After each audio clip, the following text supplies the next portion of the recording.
Bismillahirrahmanirrahim. Assalamualaikum warahmatullahi wabarakatuh. Perkenalkan, nama saya Nur Ain dengan NIM O1A1200034 dari kelas A. Baik, di sini saya akan menjelaskan tentang metabolisme karbohidrat dan metabolisme lipid sebagai pemenuhan tugas UTS Biokimia.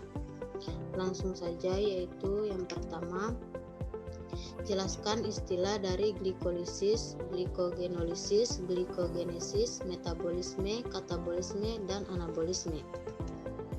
Glikolisis adalah rangkaian reaksi yang mengubah glukosa menjadi dua molekul pirufat.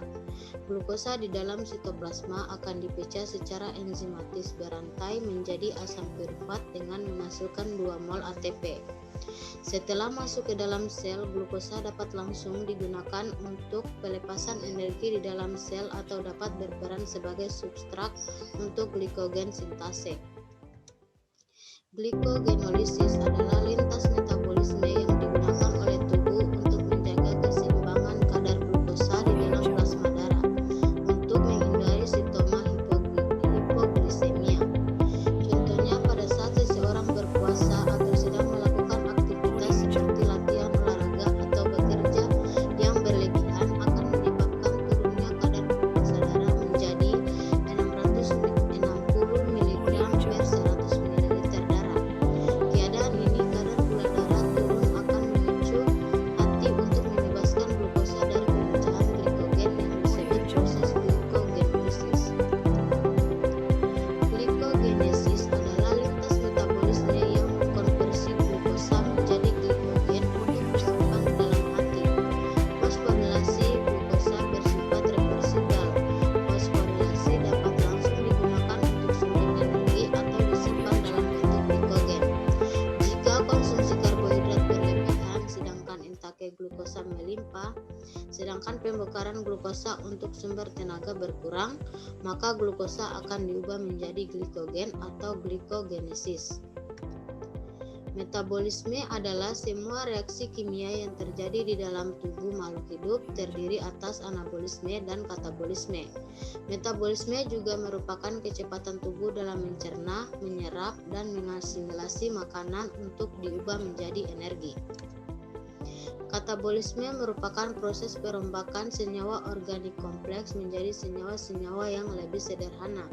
Dalam proses katabolisme terdapat proses respirasi seluler dan respirasi sel. Respirasi sel merupakan proses perombakan molekul organik kompleks yang kaitannya akan energi potensial menjadi produk limbah yang berenergi lebih rendah pada tingkat seluler. Anabolisme adalah proses sintesis senyawa kimia kecil menjadi besar, menjadi molekul yang lebih besar, misalnya asam amino menjadi protein. Proses anabolisme adalah suatu proses yang membutuhkan energi. Yang kedua, yaitu buktikan atau tunjukkan bahwa proses metabolisme secara aerob menghasilkan energi yang lebih besar dibandingkan anaerob. Proses anaerob adalah sebuah reaksi katabolisme yang memerlukan suasana aerobik dengan proses keberadaan oksigen sangat dibutuhkan yang menghasilkan energi dengan jumlah yang besar. Metabolisme secara aerob untuk memecah senyawa organik ke anorganik menghasilkan energi dalam jumlah besar, yaitu 36 ATP. Sedangkan proses anaerob merupakan proses metabolisme yang tidak memerlukan oksigen untuk menghasilkan energi. Pada proses ini dapat menghasilkan energi tetapi dalam jumlah sedikit, yaitu 2 ATP. Yang ketiga, yaitu jelaskan hubungan metabolisme karbohidrat dengan metabolisme lipid. Hasil akhir pencernaan lemak yang berupa gliserol akan memasuki jalur metabolisme karbohidrat melalui bereaksi antara glukosa dan pirufat. Sementara itu, hasil akhir pencernaan lemak yang berupa asam lemak akan mengalami beta oksidasi menjadi unit-unit yang terdiri atas 2 karbon. Setiap unit 2 karbon akan mengikat satu molekul CoA menjadi molekul asetil CoA yang dapat masuk dalam jalur metabolisme karbohidrat. Gliserol dapat berubah menjadi glukosa atau pirufat tergantung kebutuhan sel akan energi. Demikian halnya asetil CoA, jika sel tidak membutuhkan energi, maka glukosa yang berasal dari beta oksidasi akan disintesis kembali menjadi komponen lemak. Karbohidrat pun jika berlebih akan diubah menjadi lemak yang disimpan di jaringan lemak di bawah kuat atau jaringan adipose. 4. Tunjukkan bahwa energi dihasilkan dari metabolisme lemak lebih tinggi dibandingkan dengan energi yang diperoleh metabolisme karbohidrat. Dibandingkan dengan karbohidrat, lemak lebih banyak menghasilkan energi ketika dioksidasi. Suatu contoh yaitu satu molekul asam lemak dengan atom C dengan 6 atom C yang dioksidasi secara sempurna dapat menghasilkan 44 ATP. Sementara itu, glukosa yang juga mempunyai 6 atom C hanya menghasilkan 36 ATP. Mengapa demikian? Asam lemak akan memasuki siklus Krebs setelah diubah menjadi asetil-CoA melalui reaksi beta-beta oksidasi. Sedangkan metabolisme karbohidrat lazimnya penguraian satu molekul glukosa yang melalui respirasi aerob melibatkan glikolisis dan siklus Krebs, menghasilkan sekitar 33 hingga 35 ATP.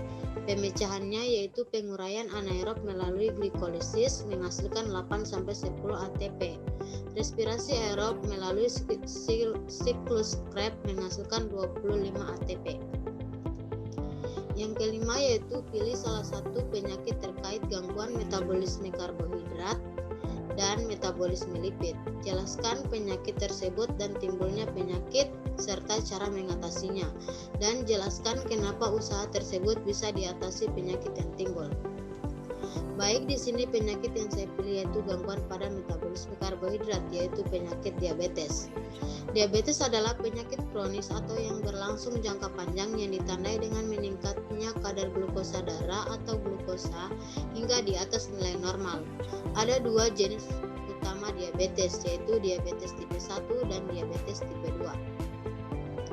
Cara pengobatan penyakit diabetes yaitu yang pertama, cara pengobatan diabetes tipe 1 yaitu dengan cara mengatur pola makan yang sehat dan olahraga teratur untuk membantu mengontrol tingkat glukosa darah, serta merawat kaki dan memeriksa mata secara berkala untuk mencegah komplikasi lebih lanjut.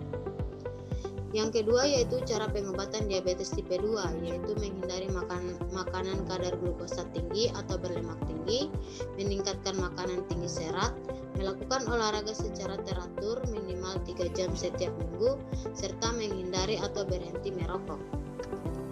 Penyebab penyakit diabetes yaitu karena adanya gangguan dalam tubuh sehingga tubuh tidak mampu menggunakan glukosa darah ke dalam sel, sehingga glukosa menumpuk dalam darah.